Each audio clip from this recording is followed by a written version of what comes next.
Greetings, brethren. It's your boy the donkey again with more beer of the gods. And today we're not actually talking about a god-related beer, but just a mythology-related beer. And it is Yggdrasil, the Tree of Life. And for this one they've chosen, or they chose this name for a Nordic red ale. Now, again, I'm not sure about all this Nordic on there. I don't know really what that's supposed to mean. I'm starting to think that a lot of this is just a gimmick, and that's kind of sad. If you've seen more of the Wacken Wednesday series, you'll know that so far, still, the very first one, the fake braggot, which was a mixture of beer and mead, called Heimdall's Willkommen, that was still my favorite. All the other ones were kind of meh, sadly. So let's hope that this one is good. I do like red ales, so hopefully this is, well, not letting the genre of red ales down. But, well, we'll only know once we'll try, eh?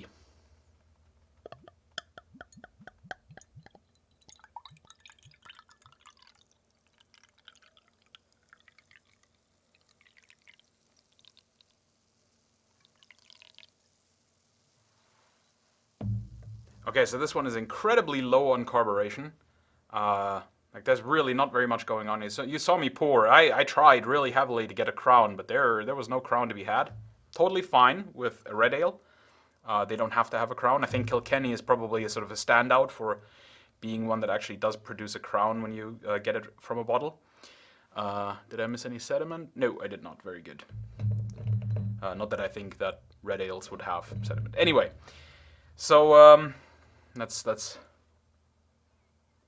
okay. Yeah, the smell is very, very red ale-y. Reminds me a lot of what was the other one that I had in Ireland? Oh damn, I forgot. They served that one in Cork a lot. I forget. Doesn't matter, but it does remind me of that one. I'm sure eventually I'll have that on the channel because there is a store where I've seen that before. So anyway, let's have a go.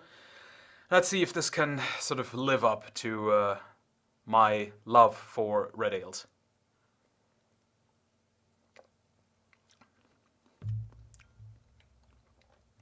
You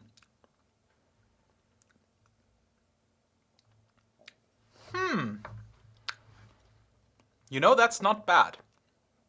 Now, I'm not sure that I would generally prefer this over other red ales that I like to drink, like Kilkenny and O'Hara's. But this is really not bad. It's very, very low on carburation, which is kind of like it's even lower than other red ales that I've had. I mean, there's barely anything going on. It's almost flat, but that's okay.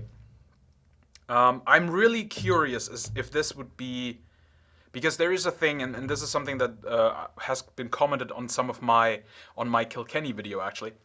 I think that there are some ales that you really need to have from the tap, and I do totally agree with that. Even Kilkenny is so much better when you get it from the tap. Yeah, it's just nowhere near as good from a bottle. So I really wonder if I got this at Wacken, if that ever happens again, if this would be better. But it is certainly not bad. I do really enjoy it. It is very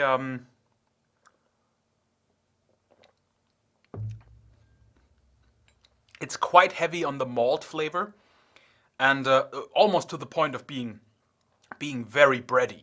I mean, we are talking almost the taste of like a dark rye bread in beer form, which is really, really good. You know, I have nothing against that. That's fun, and there are some categories of ale that really embrace that kind of flavor, and this also really does that. It's quite savory. Quite low on the bitterness, but I will say that I am recording this after I tried the Nordic Lager from the Beer of the Gods series, and that one was so bitter that maybe this one just kind of feels less bitter because of that. So just sort of because of what I had before. But just in general, it feels less bitter and more just savory and bready.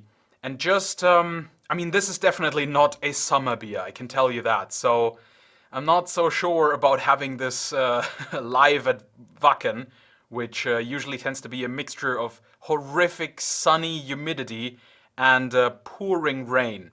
It's great.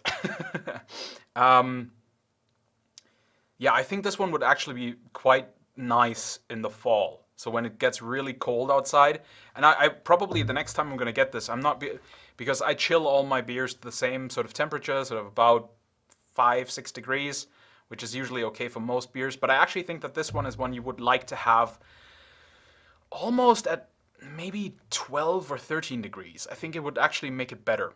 I'm gonna have to get another one of these and try that out because this is really intriguing. It's so different from the stuff that I usually drink in Germany, and it's also quite different from. Let's see what's actually.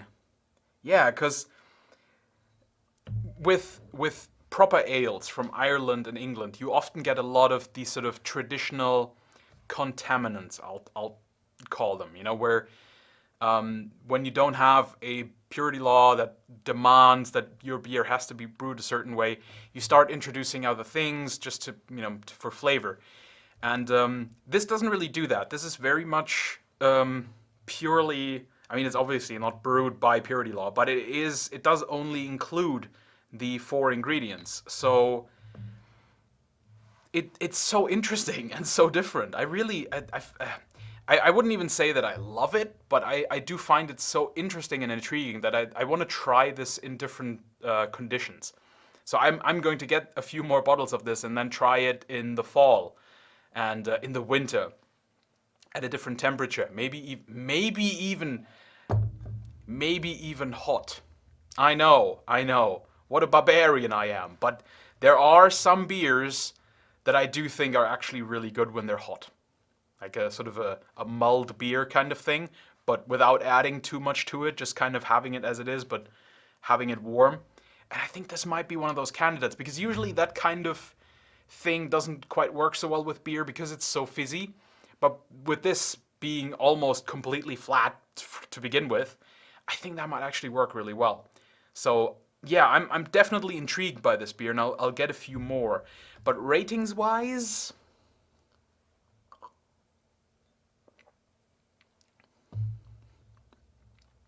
it is very interesting, but I don't think I can really give this a proper score until I've tried it in those other circumstances. Because I also think that the reason I want it during fall season is because I think this would go unbelievably well with really rich autumn stews.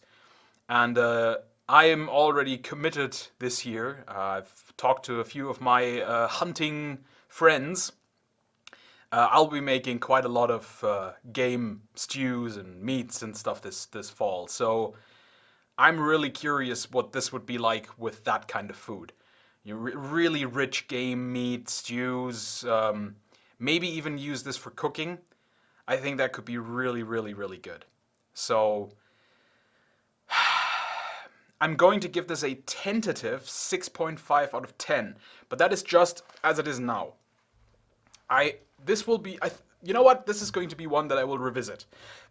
So that's going to take a while because I'll need to try it out during the autumn and winter season and see what I think of it then with, all the different conditions that I mentioned. And I will come back to this and give it a second sort of proper review of what I thought about it after using it for all those different purposes. Because this is so intriguing and different and so specific. It's so specifically bready and savory that I think it's just going to have a lot of great applications. I mean, one of my favorite things to cook during the autumn is a venison liver and onions in beer gravy. And I think this would make an unbelievable, exceptional beer gravy. So, yeah. Again, only a tentative review because this is going to require further experimentation, because this is one of those beers that is not just for normal drinking. This is a special beer that is going to probably enter my portfolio of things that I like to do. You know, I have certain beers that I like to use for certain things, and this might replace one or two of those on those lists. Maybe for cooking, maybe for, you know, drinking during the fall, maybe drinking hot. Yeah, I'm excited about this one. Very, very cool, very intriguing. But just as a general drinking experience, I probably wouldn't choose it too often. This is more of one of those special things. Alright, I hope you have a wonderful evening and you enjoyed this video. Please join me again on another day for another beer, as we savor the flavors and the aromas of the beer of the gods. Cheers, guys.